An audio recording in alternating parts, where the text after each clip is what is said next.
Hey, good afternoon, traders. This is Trader Tim from over at eminimine.com doing a trade recap video for October 1st, 2020. If we start on the daily with the SPY here, you can see how we've come up to this halfway back short. And we came up yesterday, sold off. Today we gapped up at the open and actually put on a short hedge here.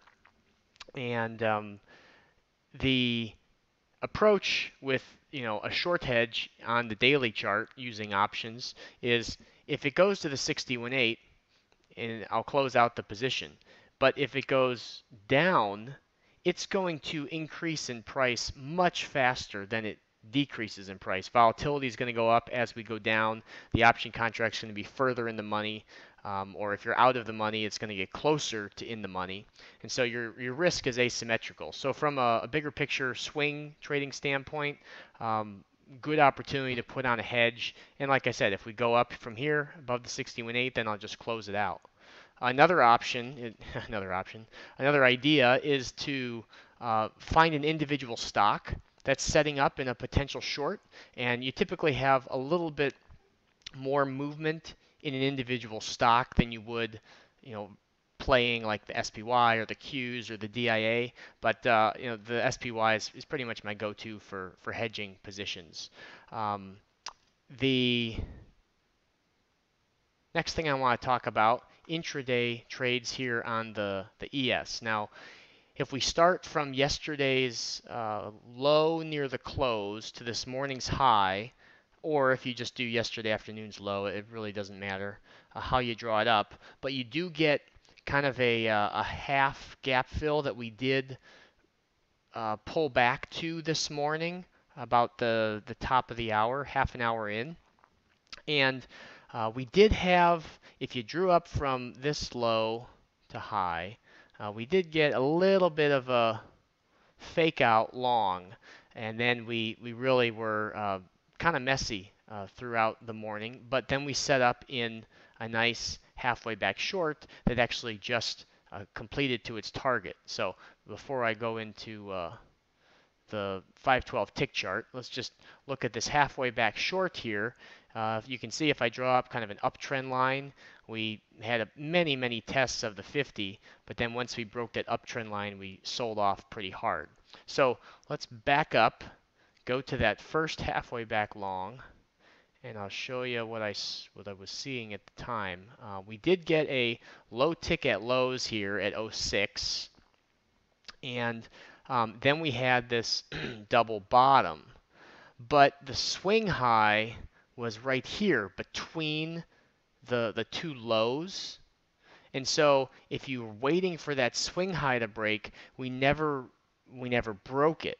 We ended up trading a little bit lower. Now you could argue there's these two candles right here, and then you have this pullback, one candle. It's not very big, but you would have to draw it up something like this, and that would be it's a bit of a stretch, just because this is the main double bottom where we touch, we bounce, and then we touch the same low, and that is sitting right on top of the halfway back long.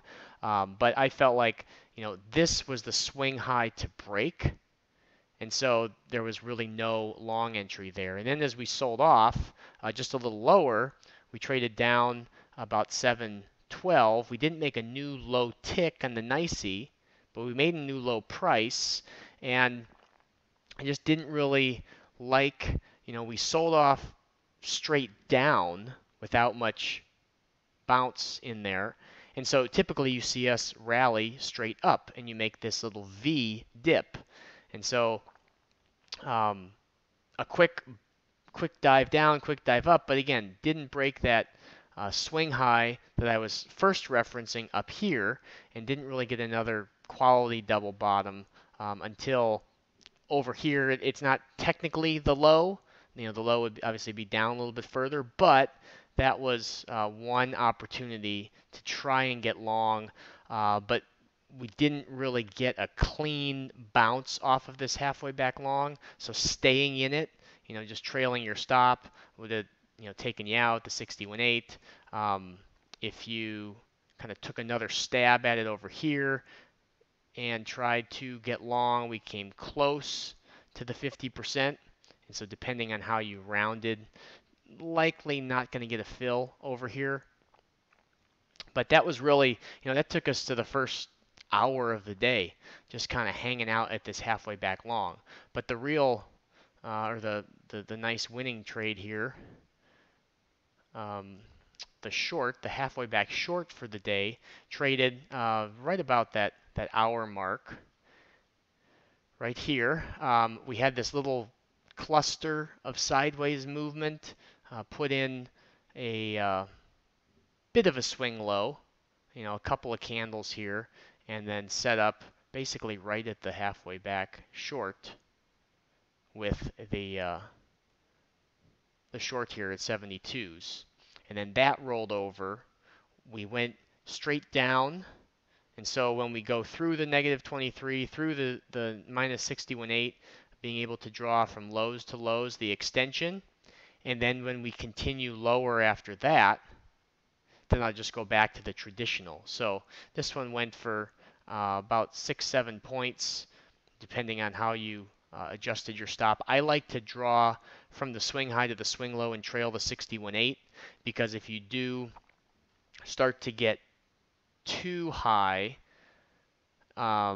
with your stop, like if you leave it up at break even, the market, in order to catch this next leg down, where it's sitting like a 66, you got to let it go up to a 69 before it rolls over. And if you look at what followed, just a lot of sloppiness, which is kind of what we saw earlier in the morning as well. So I was kind of expecting that pattern to continue. But nonetheless, a nice 6-point leg down from the halfway back short, and we've completed that target. So then as we kind of head into the last hour and a half or so, you could draw up the next short and see if we get any kind of participation there. But I'm typically done for the day about hour and a half, 2 hours. If I'm in a trade, I'll stay. But if it's been an hour and a half and there's nothing going on, I'll just close down for the day. So that was my Thursday. Got that hedge going, and keeping my eye on some swing trades here. I didn't see anything set up that really caught my eye on the short side, at least stocks that are making 52-week lows. But kind of keep my eye out, especially on the long side. There were a lot of stocks that made 52-week highs in the last couple of days, even though the S&P is not at its highs.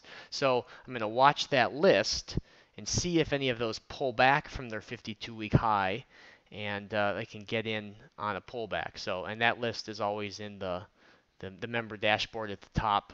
And if you ever want to tune in live and watch watch me trade and follow along as I draw the setups in real time, you can do that on Tuesdays over at eminimine.com/VIP. So questions, leave them below. Hope you all have a great rest of your week. We'll talk to you soon.